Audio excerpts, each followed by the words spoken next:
านนี้30 ปีก็แม่นอยู่ที่นครหลวงเวียงจันทน์มักหัวใจของมดประเทศนี้ประชาชนลาวบรรดาชนชาติได้ลุกขึ้นยึดอำนาจและประกาศเอกราชอย่างสง่าผ่าเผยหลังจากนั้น30 ปีนครหลวงเวียงจันทน์พอได้พดเฟื่อนขึ้นอย่างแหงกล้าโดยกระแสฟ้องปฏิวัติที่ยวกยู่มาจากทุกแห่งหนในทั่วประเทศยวกยู่มาจากกัมพูเชียและเวียดนามอ้ายน้องยวกยู่มาจากค่ายสังคมนิยมจากขบวนปลดปล่อยชาติและกรรมกรในทั่วโลกนครหลวงเวียงจันทน์ได้รับเกียรติอย่างสูงส่งที่ถือคัดเลือกเป็นบอนเปิดประชุมใหญ่ผู้แทนประชาชนทั่วประเทศโดยแม่นศูนย์กลางแนวล้าหักชาติเป็นผู้เฮียบโฮม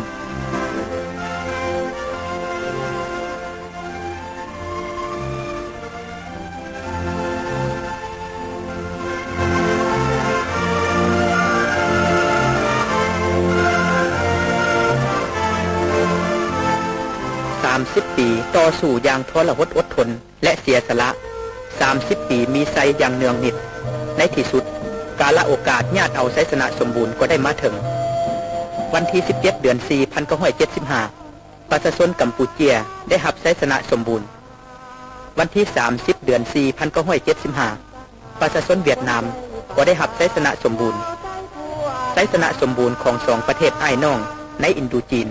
ที่ร่วมต่อสู้กับศัตรูตัวเดียวกันและร่วมคุมครองสู่หบเดียวกันนี้ได้ปลุกระดมประชาชนอย่างแข็งแรงที่สุดต่อหน้าโอกาสดี1,000 ปีมีเทื่อหนึ่งนี้พรรคประชาชนปฏิวัติลาวได้เรียกห้องกองทัพและประชาชนลาวปฏิบัติ3 บาทข้อนยุทธศาสตร์ญาติเอาไซสนะสมบูรณ์โดยปฏิบัติตามคำเรียกห้องของศูนย์กลางพรรคประชาชนปฏิวัติลาวนั้นประชาชนลาวบ่จำแนกชนชั้นชนชาติเพศวัยได้สามัคคีเป็นใจเดียวลุกฮือขึ้นยึดอำนาจการปกครองทับม่างกงจักรปกครองและกงจักรทหารของพวกปฏิการขายชาติทับม่างองค์การยุเศษและบรรดากงจักรสงครามอื่นๆของจักรพรรดิอเมริกาลงในขอบเขตทั่วประเทศและในที่สุดเมื่อวันที่23 เดือน 8 1975ประชาชนกำแพงนครและแขวงเวียงจันทน์ได้ลุกขึ้นโค่นล้มอำนาจการปกครองเก่าเนาเหม็นของจักรพรรดิอเมริกาและพวกปฏิการแล้วสร้างตั้งอำนาจการปกครองปฏิวัติขึ้นแทนอันเป็นการม่วนท้ายของขบวนลุกฮือขึ้นยึดอำนาจในขอบเขตทั่วประเทศต่อจากนั้นประชาชนลาวก็ได้ดำเนินการเลือกตั้งอย่างมีประชาธิปไตยแท้จริงเพื่อเลือกเอาผู้แทนที่แท้จริงของตนแต่ขันตะแสงฮอดขันแขวงแต่เส้นทางก้าวขึ้นของสังคมลาวยังมีอุปสรรคขัดขวางนั่นคือระบอบราชาธิปไตยและบรรดาสถาบันสูงสุดแห่งชาติที่บ่สอดคล้องกับสภาพตัวจริงของลาวดังนั้นประชาชนลาวทั่วประเทศจึงได้เรียกร้องให้ศูนย์กลางแนวล้าหักชาติผู้ซึ่งมีคุณงามความดีต่อชาติต่อประชาชนเรียกโฮมของประชุมใหญ่ผู้แทนประชาชนเพื่อตกลงแนวทางโครงการและนโยบายใหม่แนใส่เฮ็ดให้การปฏิวัติลาวก้าวขึ้นระยะใหม่มาพัฒนาสร้างสาบันเมืองให้ประเทศชาติงามดังดวงจันทร์วันเพ็ญสดใส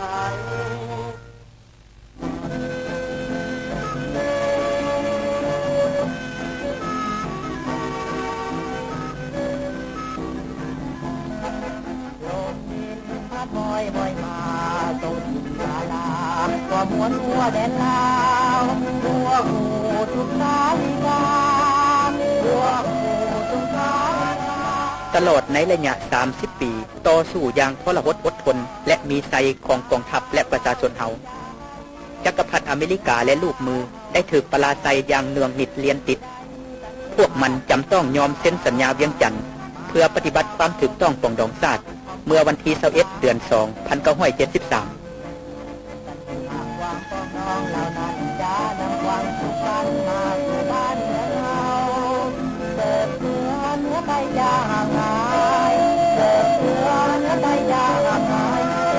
เราไหลบ้านเมืองเราจะหุ่นเรา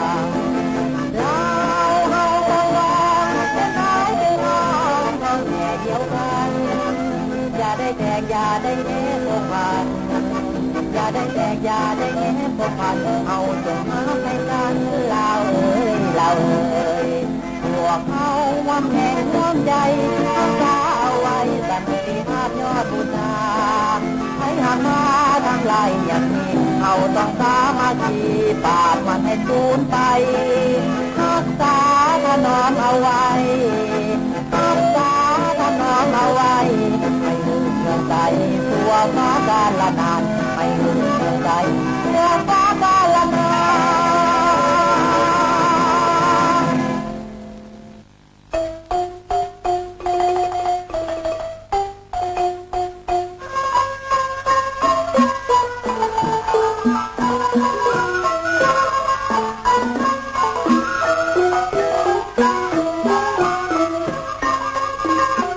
ไซสนะอันใหญ่หลวงของประชาชนลาวเฮา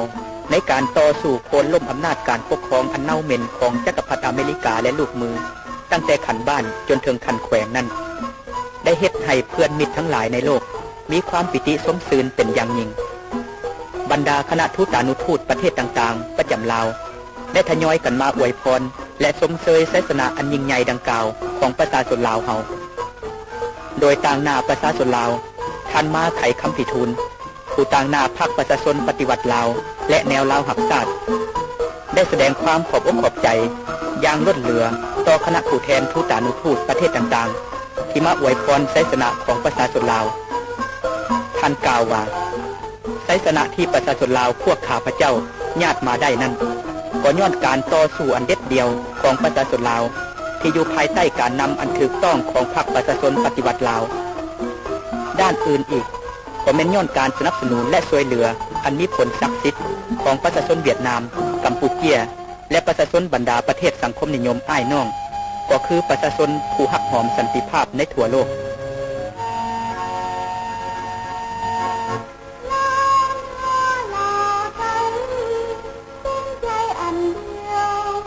จำตาเบ่งตาตามความปองดองของเราพี่น้องอันต้นน้ำในหลองความสัมพันธ์สร้างสรรค์เหมือนจำปา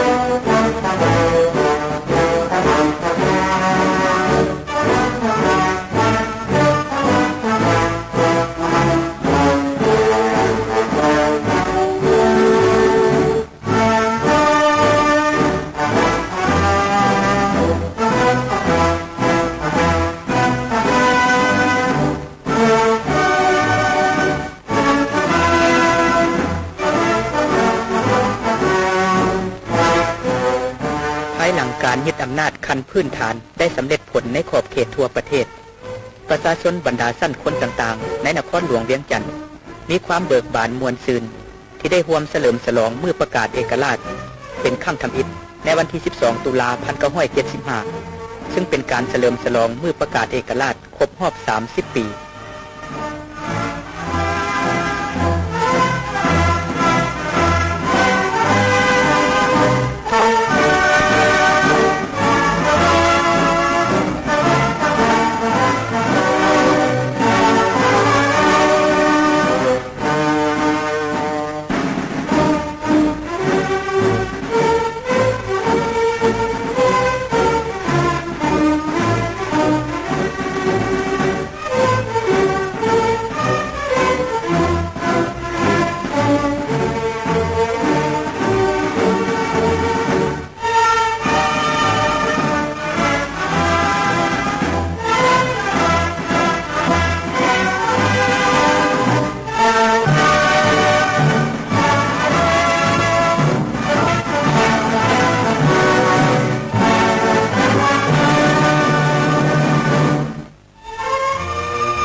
ตอบสนองความมุ่งมั่นปรารถนาของประชาชนบรรดาชนชาติในทั่วประเทศ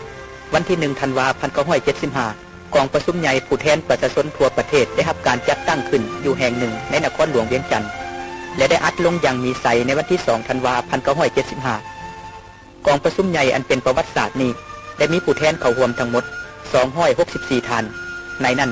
มีคณะผู้แทนศูนย์กลางแนวรหัสศาสตร์โดยแม่นประธานสุพรรณวงศ์เป็นหัวหน้าคณะผู้แทนของคณะร่วมสัมพันธ์กำลังเป็นกลางหักศาสตร์โดยแม่นท่านคำสุขแก้วลาเป็นหัวหน้าคณะผู้แทนกรรมกรและชาวผู้ออกแห่งงานคณะผู้แทนกองทัพปลดปล่อยประชาชนลาวคณะผู้แทนพระสงฆ์คณะผู้แทนชาวหนุ่มคณะผู้แทนนักศึกษานักเรียนผู้ปัญญาชนคณะผู้แทนคนลาวที่อาศัยอยู่ต่างประเทศคณะผู้แทนประชาชนกำแพงนครและแขวงเวียงจันทน์บรรดาผู้แทนประชาชนของทุกๆแขวงในทั่วประเทศคือหัวพันพงศาลีหลวงน้ำทาสัญบุรีอุดมไซหลวงพระบางเสียงขวางคำมวนสวรรณเขตสารวันจำปาสักและอัตตปือ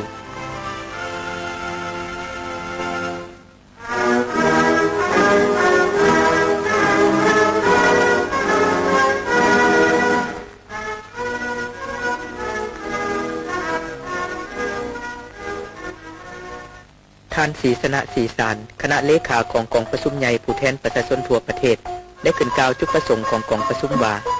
เพื่อปฏิบัติตามความมุ่งมั่นปรารถนาของประชาชนลาวทั้งชาติที่เสนอให้ศูนย์กลางแนวรหัสศาสตร์เปิดกองประชุมใหญ่ผู้แทนประชาชนทั่วประเทศเพื่อแก้ไขปัญหาอันสำคัญของชาติฉะนั้นทั้งศูนย์กลางแนวรหัสศาสตร์ได้จัดตั้งคณะเกี่ยมคณะหนึ่งและหลังจากได้เกี่ยมมาระยะหนึ่ง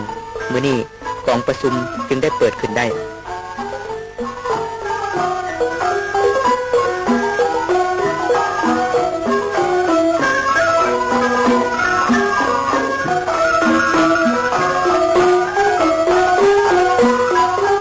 นามของคณะประธานกองประชุมใหญ่เจ้าสุภานุวงศ์ขึ้นอ่านสุนทรพจน์เปิดกองประชุมก่อนอื่นเพิ่นได้แสดงความสมเสยบรรดาผู้แทนที่ได้ถือเวียกงานของชาติเป็นสำคัญแล้วเดินทางมาร่วมกองประชุมใหญ่อย่างคับคั่นหนาแน่นต่อจากนั้นเพิ่นได้อ้างถึงสาเหตุที่พาให้มีกองประชุมใหญ่ข้างประวัติศาสตร์นี้และเรียกร้องให้บรรดาท่านผู้แทนจงใช้กำลังสติปัญญาหัวคิดประดิษฐ์สร้างความสอดคล้องความหักชาติหักประชาชนสิทธิ์เป็นเจ้าของตนเพื่อปรึกษาหารือกันอย่างเป็นประชาธิปไตยที่สุดเกี่ยวกับทุกปัญหาที่กองประชุมใหญ่จะยกขึ้นในฐานะเป็นนายกรัฐมนตรีของรัฐบาลผสมสัวขาวแห่งชาติเจ้าสุวรรณภูมิมาได้ขึ้นลาออกจากตำแหน่งและยุบคณะรัฐบาลผสมสัวขาวแห่งชาติแล้วมอบหน้าที่รับผิดชอบต่อประเทศชาติบ้านเมืองให้แก่กองประชุมใหญ่ด้วยความสมัครใจในนามของคณะประธานเวลา 8:44 นาทีของวันที่ 1 ธันวาคม 1975 เจ้าวงสว่างลูกชายของอดีตเจ้าชีวิตลาวได้ขึ้นอ่านใบลาออกจากฐานะเป็นเจ้ามาเป็นพลเมืองธรรมดาของเจ้าศรีสว่างวัฒนา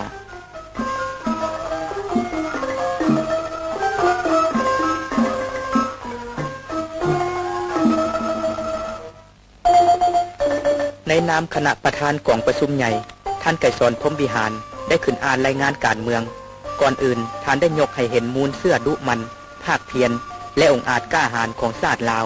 ในการสู้ยันกับธรรมชาติและพวกหุกหาญต่างดาวตั้งแต่หลายพันปีผ่านมา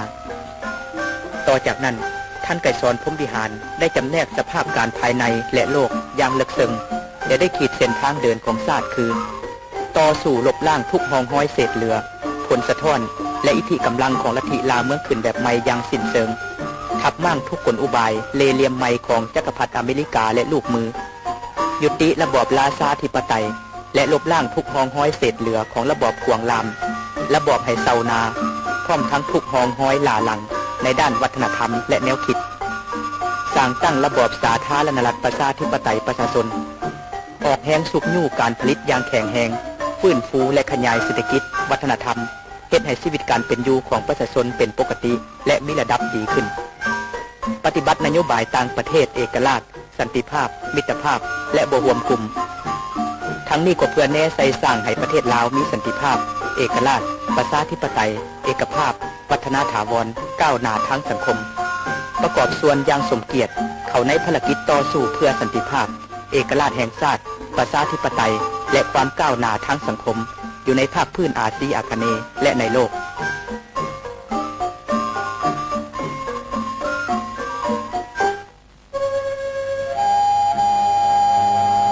บรร ดาผู้แทนได้สนับสนุนรายงานการเมืองที่ท่านไกรสอนพรหมวิหารอ่านอย่างสุดอกสุดใจ อันแสดงให้เห็นว่าประชาชนลาวทั่วประเทศได้เห็นดีเห็นพร้อมในการสังเกตสภาพการในการขีดเส้นทางเดินของประเทศชาติคือลบล้างระบอบราชาธิปไตย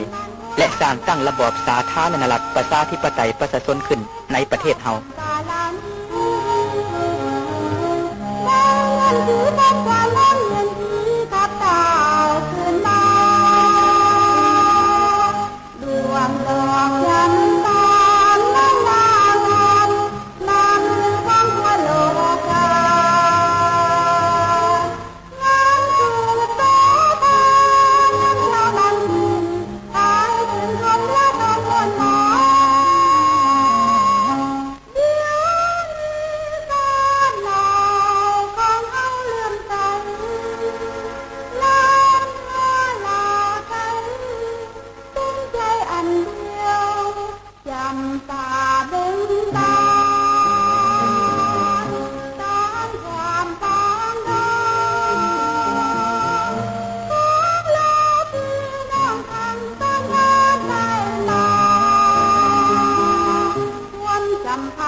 เวลา 8:10 นาทีของวันที่ 2 ธันวาคม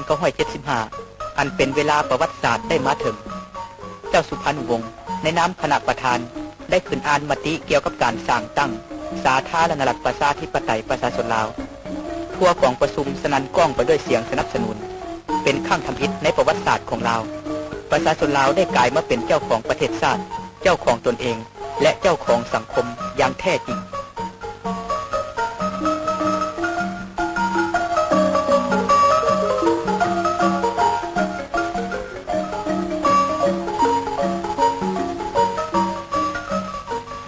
ในนามของคณะประธานท่านไกรสอนพรหมวิหารได้เสนอให้ที่ประชุมเลือกเอาเจ้าสุพรรณวงศ์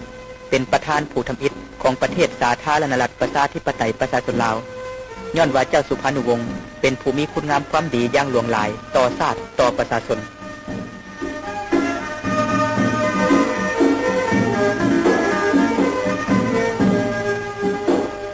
กองประชุมใหญ่ผู้แทนประชาชนทั่วประเทศได้เป็นเอกสารอย่างสมบูรณ์ในการเลือกเอาเจ้าสุพรรณวงศ์เป็นประธานประเทศสาธารณรัฐประชาธิปไตยประชาชนลาวกองประชุมใหญ่ผู้แทนประชาชนทั่วประเทศได้เป็นเอกสารกันเลือกเอาเจ้าศรีสว่างวัฒนาเป็นที่ปรึกษาของประธานประเทศสาธารณรัฐประชาธิปไตยประชาชนลาวในฐานะเป็นประธานประเทศสาธารณรัฐประชาธิปไตยประชาชนลาวเจ้าสุพรรณวงศ์ได้บ่งตัวท่านไกรสอนพรหมวิหารให้ประกอบรัฐบาลสาธารณรัฐประชาธิปไตยประชาชนลาวขึ้น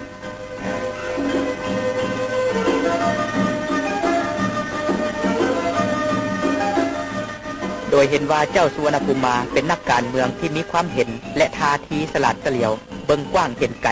และยังมีเจตจำนงจะหับไส้ชาติหับไส้ประชาชนต่อไปดังนั้นกองประชุมใหญ่จึงได้เลือกเอาเพิ่นเป็นที่ปรึกษาของรัฐบาลสาธารณรัฐประชาธิปไตยประชาชนลาว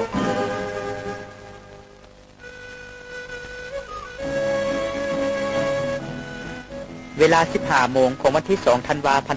1975 กองประชุมใหญ่ผู้แทนประชาชนทั่วประเทศได้ปิดลงอย่างมีไสสง่างามบรรดาผู้แทนต่างมีความห้อนใจที่จะนำเอาข่าวโศกข่าวใสนี้ลงไปเผยแพร่ให้มวลชนในขงเขตที่ตนประจำการลาวชื่นใจลาวเฮาชื่นใจที่ได้มีกันที่ภาคภูมิมาลาวเฮานี่มาต้องกันอาสาให้ยืนยงคงมันในวันที่ 4 ธันวาคม 1975 ท่านศรีสนะศรีสารในนามคณะเลขานุการกองประชุมใหญ่ผู้แทนประชาชนทั่วประเทศได้ร่วมประชุมนักหนังสือพิมพ์ภายในและต่างประเทศเพื่อแจ้งเหตุการณ์สำคัญของประเทศชาติท่านได้แถลงต่อนักข่าวว่าโดยปฏิบัติตามความมุ่งมั่นปรารถนาของปวงชนลาวทั้งชาติและเพื่อตอบสนองความเรียกร้องต้องการอันรีบด่วนของประเทศชาติในระยะใหม่ของการปฏิวัติกองประชุมใหญ่ผู้แทนประชาชนทั่วประเทศได้ถือเรียกพมประชุม นับตั้งแต่วันที่1 ฮอดวันที่ 2 ธันวาคม 1975 ที่นครหลวงเวียงจันทน์กองประชุมใหญ่ได้มีมติลบล้างระบอบราชาธิปไตยและสร้างตั้งสาธารณรัฐประชาธิปไตยประชาชนลาวแทน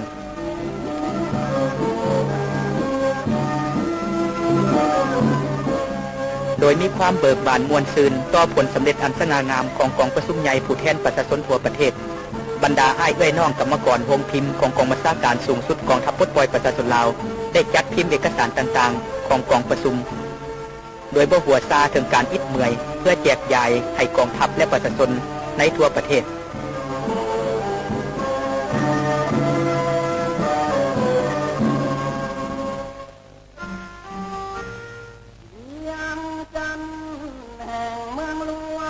คณะกรรมการปกครองปฏิวัติของประชาชนกำแพงนครเวียงจันทน์ได้จัดตั้งการโฮมชุมนุมอย่างใหญ่โตขึ้นซึ่งมีประชาชนถูกสั่นคน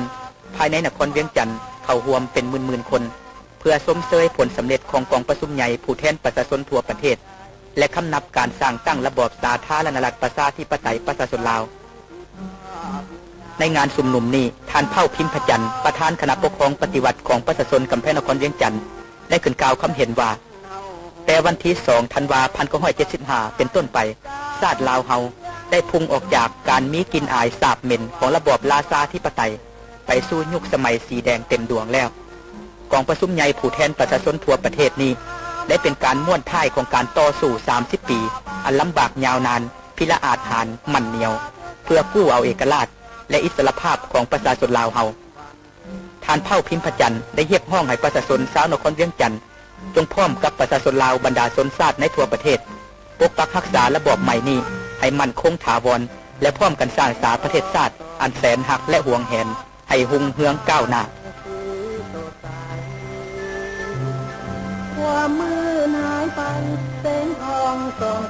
เนื่องในโอกาสกองประชุมใหญ่ผู้แทนประชาชนทั่วประเทศได้อัดลงอย่างมีไซและได้เลือกตั้งคณะบริหารประเทศใหม่ท่านสุภานุวงศ์ประธานประเทศสาธารณรัฐประชาธิปไตยประชาชนลาวได้จัดงานเลี้ยงหับห้องอย่างใหญ่โตอยู่ที่หอคำนครหลวงเวียงจันทน์ในงานเลี้ยงหับห้องครั้งนี้ท่านสุภานุวงศ์ได้แสดงความขอบใจอย่างยิ่งต่อเพื่อนมิตรต่างประเทศที่ได้ให้การสนับสนุนและช่วยเหลือการปฏิบัติลาวท่านเลวันเฮียนเอกอัครราชทูตวิสามัญผู้มีอำนาจเต็มแห่งสาธารณรัฐประชาธิปไตยเวียดนามประจำลาวในนามหัวหน้าคณะทูตานุทูตต่างประเทศประจำลาวได้เว้าว่าการสถาปนาประเทศสาธารณรัฐประชาธิปไตยประชาชนลาวแม่นตอบสนองความมุ่งมั่นปรารถนาอันเลิศซึ้งของประชาชนลาวแม่นผลงานอันดีเลิศแห่งการต่อสู้มีไซของประชาชนลาวใน30 ปีที่ผ่านมาบรรดาคณะทูตานุทูตพวกข้าพเจ้ารู้สึกปิติสมชื่นเป็นอย่างยิ่งต่อคำแถลงการเกี่ยวกับนโยบายต่างประเทศที่เป็นเอกราชสันติภาพมิตรภาพและบ่ห่วงคุมของประเทศสาธารณรัฐประชาธิปไตยประชาชนลาวย้อนบุญคุณของพระประชาชนปฏิวัติลาวลาวบ่มีวันหลงลืมได้ตลอดชีวิตขออุทิศไว้นำพระน้อมบูชาเจ้าบ่มีวันให้มองเจ้าพระเอ๋ยจงเจริญ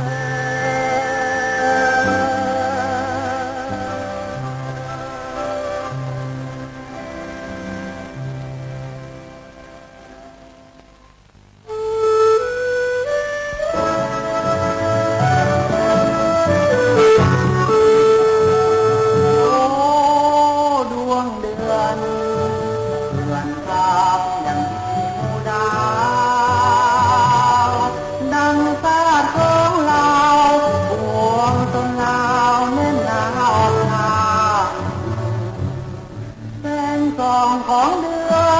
นเมืองใส่ใจคนลาวมุ่งหวังพร้อมกันเดินทางสร้างเมืองลาวให้แจ้งเหมือนเดือน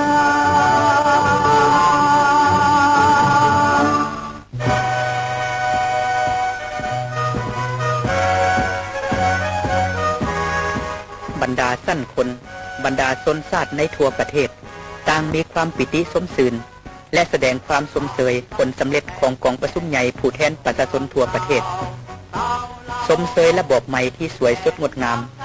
ที่ตนได้ออกเหงื่อเทแหงญาติเอามาได้ทุกคนได้ตัดสินใจเพิ่มทวีความสามัคคีกันให้แน่นแฟ้นยิ่งขึ้นเพื่อปกปักและสร้างสาประเทศสาธารณรัฐประชาธิปไตยประชาชนลาวให้มั่นคงถาวรตลอดไปเมืองบ้านเฮาคนไทยจะเข้าไปสู่วัฒนาถาวรประเทศสาธารณรัฐประชาธิปัตย์ประชาชนลาวยิ่งขวัญของคนชาลาวจงมันยืนเรื่อยไปอำนาจใหม่ประชาชนปฏิวัติลาวประเทศสาธารณรัฐประชาธิปัตย์ประชาชนลาวยิ่งขวัญของคนชาลา